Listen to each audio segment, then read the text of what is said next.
All right, welcome back, everybody. So we're going to go ahead and step into the EtherNaut challenge now. In the last video, we walked you through just getting set up.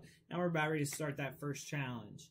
So the first EtherNaut challenge is actually going to be dealing with the fallback function. So what we're going to do now is we're going to go ahead and take a look at the fallback function, talk a little bit about what it does, what its characteristics are, how it's executed, and then we're going to see how the contract that's been provided to us by OpenZeppelin has vulnerabilities and how we can exploit that contract and see what we can do with that. So let's go ahead and get started. So what I'm going to do first is I want to go ahead and just open up my notes here on this challenge. So this will be in my GitHub repository for the EtherNaut challenge. So if you want to come back and review this, you're welcome to do so. But I just want to give you kind of some background info on the fallback function, and then I kind of define the problem and the solution down here at the bottom. But what I want to do is I just want to kind of talk about the fallback function in general. So the fallback function is a function that's been defined within your smart contract, but it hasn't been named. And so you can only have one of these, and every smart contract can have one of these. And in order for that smart contract to actually receive Ether, of course, it'd have to be marked as payable. And then any other smart contract that you might have within your, any other function that you might have within your smart contract, if you don't have any functions marked as payable, then of course that smart contract will have a hard time receiving Ether. So it's always a good idea to have your fallback function marked as payable, and I'll tell you why here in just a second. And that's the reason for that is because when we have a smart contract that's called the, we have a function within our smart contract that's considered the fallback function, this function will run any time that someone sends Ether to that smart contract, but doesn't send anything else. Doesn't send any function calls, doesn't send any parameters, or if it sends a function call with the wrong parameters, then the fallback function will get instantiated. And so in essence, the fallback function is just that. It's going to be the function that is fell back to in the event that that any of the other functions don't know how to handle it. So with that being said, the fallback function, it's really kind of important. So let's kind of look at some of the constraints. It can't have any arguments or return anything, but you could use message.data to kind of retrieve the payload that was supplied to it. To get Ether, it has to be marked as a payable function. Like I said before, if you don't have any functions in your smart contract that are marked as payable, then you're going to have a hard time getting Ether into that contract. Also, you want to keep your fallback functions to low-level cost for opcode requests. So if you have opcodes that require a lot of gas, you want to keep those out of your fallback function.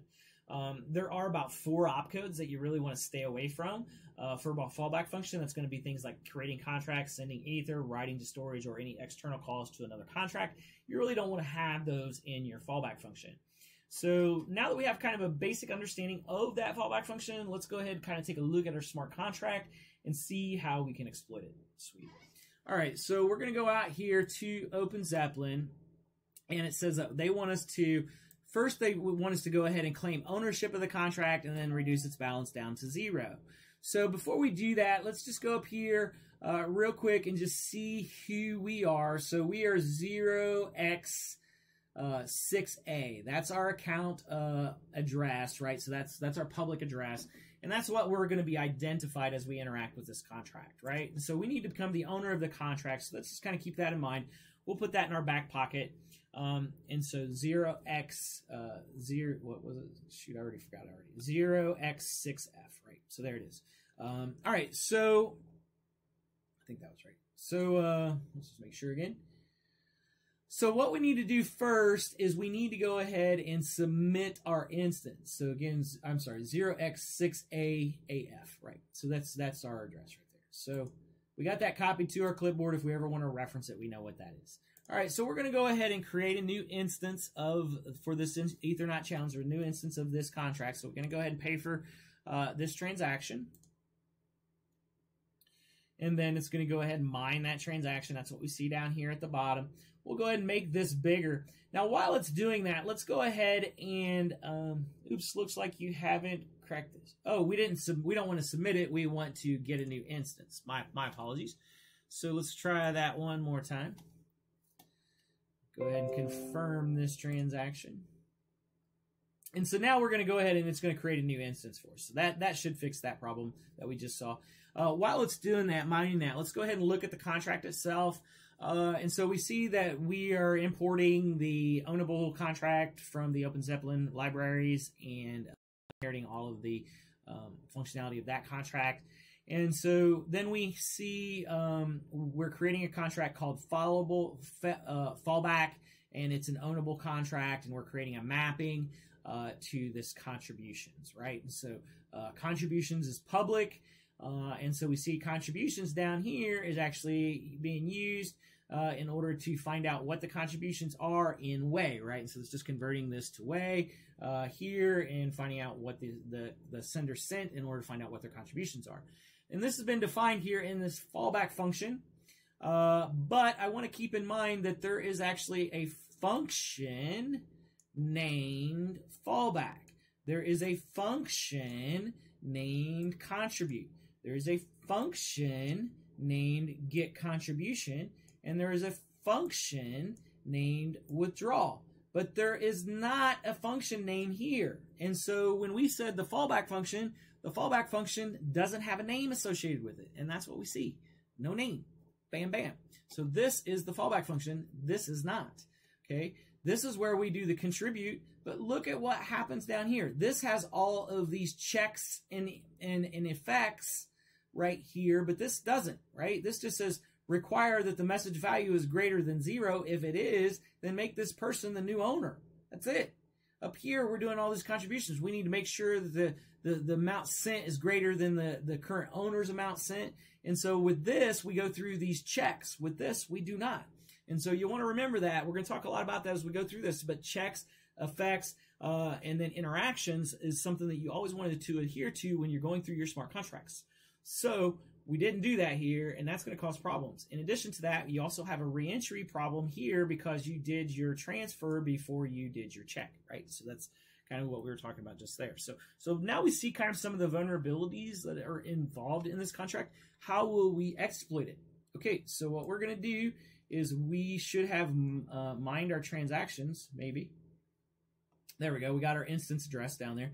Finally, it mined it. So we're going to clear this out here. And what we're going to do first is that remember, again, what is our address? So let's just go back and just double check that again. I know we copied it to our clipboard, but there it is, 0x6AAF. Right, cool. So we're going to, first of all, we're going to just see who the owner is, right? So we're going to say await contract.owner, and we want to see who the owner is. So that's not us. Okay, cool. So what we do next is what happens if we call that function call to actually contribute to this contract. So if I wanted to contribute to this contract, let's go ahead and call that function call. So if I do await contract dot contribute, and then we're going to go ahead and just pass our value into there. So just sending one way into there, that's what that is. And so since I'm sending a setter transaction, of course, I got to pay for that. And so I'm going to go ahead and do that. I'm contributing way, so I need to pay for the way that I'm contributing. So I need to go ahead and just do that transaction. And so now that transaction got mined. And so the next thing that I want to do is just look and see who the owner is. Well, when I look, I'm still not the owner. Well, let's see. Well, I probably didn't send enough way that was bigger than the contribution of the existing owner. So that's probably why it didn't work. And so the next thing that I want to do is I want to go ahead and just look at the get contributions. So if I do an await contract.get contributions, I can see that it has my contribution in there in the array. It's got the one contribution that I've made. I could stringify this if I wanted to and cast that to a string by doing dot to string, but I think we're good there. Okay, so now the next thing that I want to do is I see that that's what happened there, but I want to become the owner. So what happens if I send the same kind of transaction? So I do the same thing that I did before.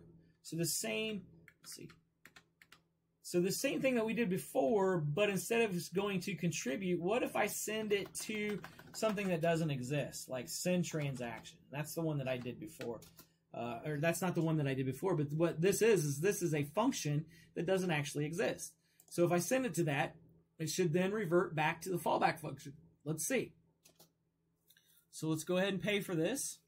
And I'm still sending the same amount away, right? So I'm only sending one way, so it should, it should be less than what was currently there for the existing owner. So this shouldn't do that based on the intentions of the programmer, but because of the way that they've kind of laid this out and the way they've set up the fallback function, they've given themselves some vulnerabilities. So we should be able to take ownership of this transaction once this has become mined. All right, so let's see. And so there's our transaction hash. So now we want to look and see who the owner is. And we are now the new owner. So since we are the new owner, we now have the ability to call the withdrawal function. Only the owner should be able to call, but we are the owner, so we should be able to call that withdrawal function and drain the contract. So that's the last thing that they want us to do. So we're going to do an away contract.withdraw, and we're just going to withdraw everything. Bam. So we got to pay for that. And then we got this over here in our MetaMask. We're going to go ahead and pay for that transaction. Now, once this transaction comes back, then you can go ahead and check the balance of the contract and see that it's 0. And then we can also just go ahead and just submit this, because when we submit this, this is going to actually go through all these checks, make sure that we've drained the contract, and also make sure that we've taken ownership. So we verified we've taken ownership. Now we just drain the contract. Once we submit the challenge, we'll be able to verify that, or you could just call the balance.